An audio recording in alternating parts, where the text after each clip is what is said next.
ఉన్నంతకాలం తీయగా ఉంటుంది. అనానికి కలిసాక లడ్డు తీయగా ఎట్లుంటుంది, లడ్డు ఘాటుగా ఉంటుంది కదా. సో అది సమస్య. చంద్రబాబు నాయుడు సగం స్టోరీ చెప్పాడు.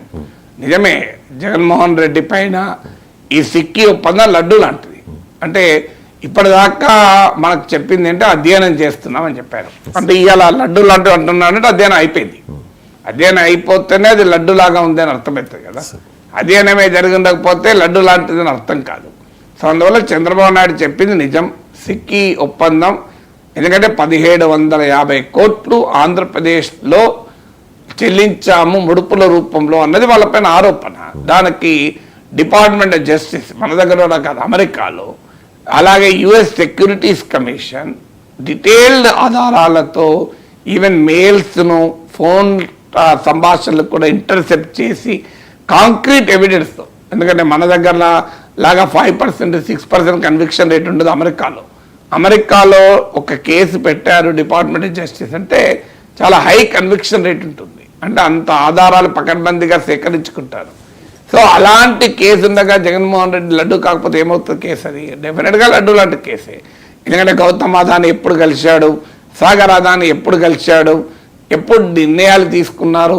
ఈవెన్ ఫైనాన్స్ డిపార్ట్మెంట్ వాళ్ళు, ఎనర్జీ డిపార్ట్మెంట్ వాళ్ళు ఈ ఒప్పందము నష్టదాయకము, ఈ ఒప్పందం కాస్ట్లీ అవుతుంది, 25 ఏళ్ల వరకు మనం అగ్రిమెంట్ చేసుకోకూడదు. ఇవాళ ₹2.49 ఉన్న సోలార్ పవర్ 25 ఏళ్ళు అంటే చాలా లాంగ్ పీరియడ్. అది ధరలు పడిపోతాయి. ఇప్పుడు అంత పవర్ కూడా మనకు అవసరం లేదు అని క్లియర్గా అటు ధరలు పడిపోతాయి, 25 ఇయర్ అగ్రిమెంట్ చేసుకోవద్దు అని ఫైనాన్స్ డిపార్ట్మెంట్ వాళ్ళు. ఇది ఇప్పుడు మనకు అవసరం లేదు ఇంత పవరు, ఇంత కాస్ట్లీ పవర్ అని ఎనర్జీ డిపార్ట్మెంట్ వాళ్ళు. ఫైళ్ళ పైన రాసినాక కూడా క్యాబినెట్ ఏ రకమైన చర్చ లేకుండా, ఏ రకమైన రీజనింగ్ లేకుండా ఒక్క మాటలో ఫైనాన్స్ అండ్ ఎనర్జీ డిపార్ట్మెంట్ల అభ్యంతరాలని క్యాబినెట్ తోసిపుచ్చింది. క్యాబినెట్ ఓవర్ రూల్ అని మాత్రమే మినిట్స్లో ఉంది. ఇది కూడా రాయిటర్స్ రిపోర్ట్ చేసింది క్యాబినెట్ మినిట్స్తో సహా. సో అందువల్లే ఖచ్చితంగా ఇది లడ్డు అంటే చంద్రబాబు నాయుడు అన్నది నిజం. మరి లడ్డు ఎందుకు వాడతలేడు? దీనికి కారణం ఏంటి? లడ్డు వాడకపోవడానికి చంద్రబాబు నాయుడు ఔదార్యం కారణమైతే అంతకు మించిన అసమర్థత ఇంకోట్లేదు.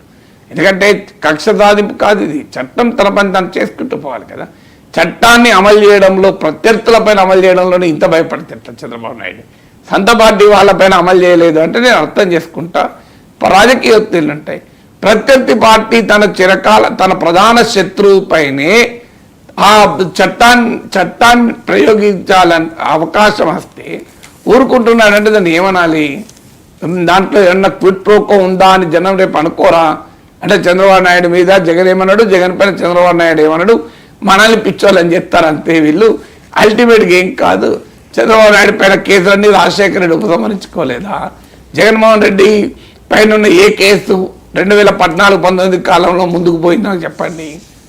చంద్రబాబు నాయుడు, రాజశేఖర రెడ్డి ప్రతిపక్ష నేతగా ఉన్నప్పుడు చంద్రబాబు నాయుడు పైన చాలా కేసులు పెట్టాడు. అవన్నీ విత్డ్రా చేసుకున్నాడు సీఎం అయ్యాక. మళ్ళీ 14-19 మధ్య కాలంలో చంద్రబాబు నాయుడు ముఖ్యమంత్రిగా ఉన్నాడు. నాకు చెప్పండి ఒక్క కేసు. ఈ జలయజ్ఞం, ధనయజ్ఞం అన్నారు, 1,00,000 కోట్లు సంపాదించారన్నారు, బొత్స సత్యనారాయణ వోక్స్ వ్యాగన్ అన్నారు, అసలు ఎన్ని వాంపి కుంభకోణం అన్నారు. నాకు చెప్పండి ఏ కుంభకోణంలో ఎవరి పైన యాక్షన్ తీసుకున్నారు చెప్పండి. చంద్రబాబు నాయుడు ఫస్ట్ టర్మ్లో, మళ్ళీ సెకండ్ టర్మ్లో 2019లో జగన్మోహన్ రెడ్డి అధికారంలోకి వచ్చాడు. వచ్చినాక చంద్రబాబు నాయుడు అవినీతి పరుడు ఉన్నాడు, 2 ఎకరాల రైతు ఇంత పెద్దోడు ఎట్లయిందో అన్నారు. ఏమైంది? మళ్ళీ జగన్మోహన్ రెడ్డి ఏమైనా చేసిండా? లాస్ట్కి ఏదో ఒక స్కిల్ డెవలప్మెంట్ కేసు పట్టుకున్నాడు. సో ఇప్పుడు మళ్ళీ జగన్మోహన్ రెడ్డి మీద కేసులు. ఏం చేస్తున్నా? ఏమీ జరగవు, ఎవరిపైన ఏమీ జరగవు. జగన్ పైనే కాదు, పేరు నాని పైన ఏమీ జరగవు, ఇంకోరి పైన ఏమీ జరగవు, ఎవరిపైన ఎక్కడ ఏమీ జరగవు. ఇదంతా మనం మాట్లాడుకోవడానికి కాలక్షేపం ద్వారం పొడి మీద ఏం జరగవు, ఎవరి మీద ఏం జరగవు. వల్లభనేని వంశీ పైన ఏం జరిగింది నాకు చెప్పండి.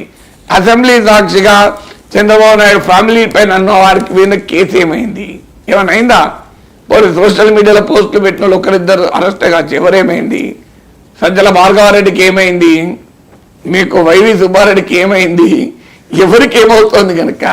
సో అని ప్రజలంతా ఏమనుకోవాలి? ఇదంతా రాజకీయాలు ఉన్న వాళ్ళంతా ఇట్లనే ఉంటారు అని అనుకోవాలా? ఇక్కడ ఇక వాటికి ఏమవుతున్నాడు, వీటికి ఏమైంది?